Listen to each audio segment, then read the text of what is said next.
Okay, so before we go and take on Quick Man a little bit later today, I wanted to come back to Time Man stage and go for one of those in-game achievements I talked about last time.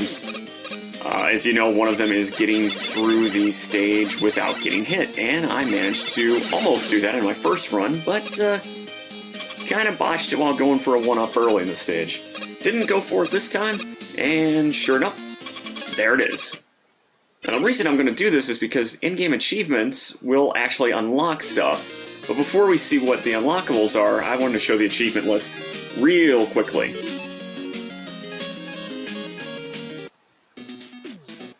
And this kind of spoiled a few things for me, so I kind of tried to hurry through it, but, you know, I looked through it anyway, so, whoops! But yeah, every one of these 14 achievements winds up unlocking things for us, because there are 8 that you can unlock, and they cost a certain amount of achievement points. The first 3 are characters, and I know the bottom middle 2 are the Mega Buster and Proto Shield. That's kind of obvious. Not sure what the other 3 are, though. And I thought that was going to be base, not roll, so I picked the wrong character. Now, I'm not even sure why I went to the in-game unlockables menu, because, to be quite honest, this run was always going to just be Mega Man and Proto Man alternating stages, with Mega Man finally taking on the Fortress. Roll real quickly.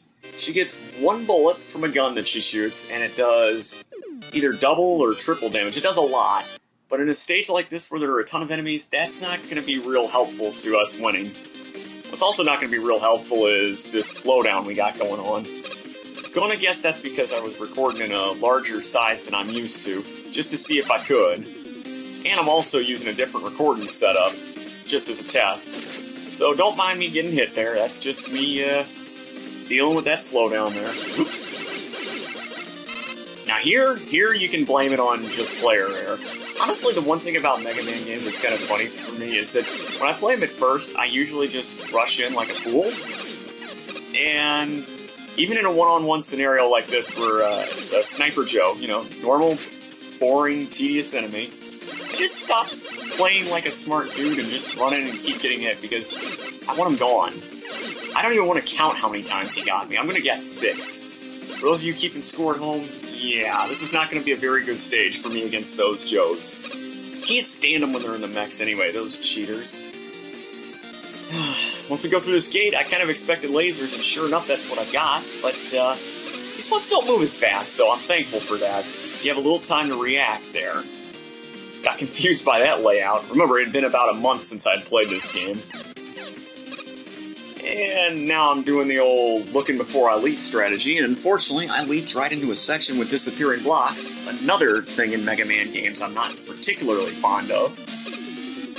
I mean, honestly, this stage pretty much has everything I don't like about Mega Man games in them. Just saying right now. I mean, all it needs is enemies that pop out of pits, and yeah.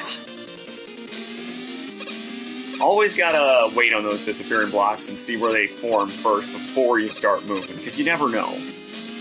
You don't want to have that one set, because you know there's always going to be that one set where a block appears behind you, you jump to it, and then you can't make the next jump to the one you were really supposed to. Another Joe. At this point I'm like, nope, just gonna run through you. Don't have time to deal with you. And we actually come to a mini-boss here, and this is an Octo Battery with a deadly surprise. I was not expecting that. Not expecting that one at all. Well, there's death number 1 of the playthrough. That was kind of embarrassing. But I think we'll just skip ahead and get right back to him and try again. I mean, I should have seen that coming, because you know the Octo Batteries have the holes in them. I just honestly wasn't expecting it to be instant kill, because I knew something was going to happen with it like that. Oh well. Seeing that I'm not doing much damage per pass here, I figure I'll try to use my weapons, since I like doing that. Figuring Time Slow is going to be a lot like a Time Stopper. I think I called it Flash Stopper last time. That's like the one weapon you always forget the name of. Sure enough, it does slow time down, and you're able to shoot through it. So that's nice. I do like Time Slow. That's a very nice ability. Pretty much guarantees in my head that Quick Man's going to be weak to it. Unfortunately, I'm also weak to Game Slow, because man, That is a mess. I'm gonna have to think about reducing that window size for next recording. Unfortunately, I'd already done the next stage after this, too, before even thinking about talking over these videos and looking at the footage. To be fair, though, there weren't any frame drops here. This is actually what I was experiencing while playing the game. And left before I looked. Brilliant. Brilliant move by me there. So that's 2. Yeah, Quick Man stage did not go very well. I kind of expected it to be because of just lasers, but no, it's because of doing very, very dumb things. Okay, we come to what I think is the final disappearing block set of the level. Pay attention now. Okay, so I saw 5 of them, so let's just see what happens here. Get to that one.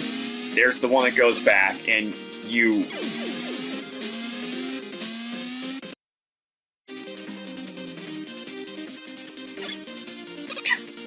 There's not much you can say about that. Just, I even called it when I was playing this stage, and I still made that mistake. That's...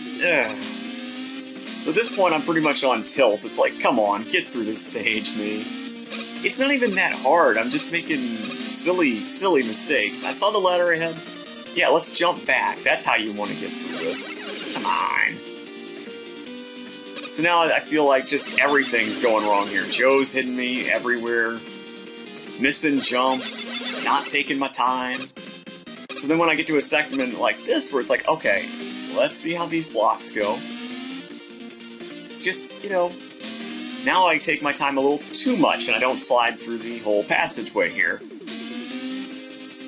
I swear, at least my mind was sharp enough to be able to do this next little laser segment. Because I figured there's going to be something in this second one. Yeah, I missed the E-tank, but because I went right the first time, we'll go right the second time and find a secret letter. Now again, I was expecting that because not only did it get spoiled in the achievements section, but it was also in the sidebar after the first video, so it was like, okay, I know there's a secret boss in this game. Gotta try and get those letters and figure it out here.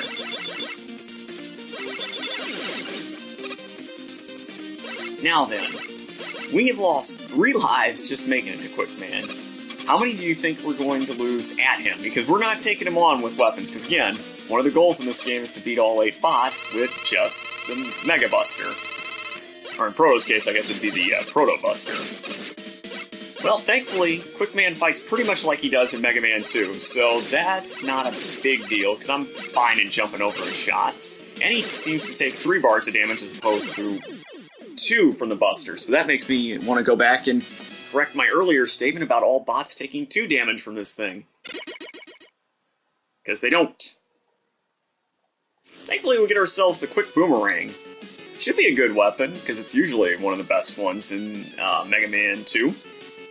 Just only outclassed by Metal Blades. Still, that was an experience, and if I play like that next time, I'm going to be kind of disappointed, because the next stage is the other level that I wound up playing before starting to record this game for y'all. It's kind of a little bit of a revenge quest coming at you next time. We'll hope it goes a little better than it did then. See ya!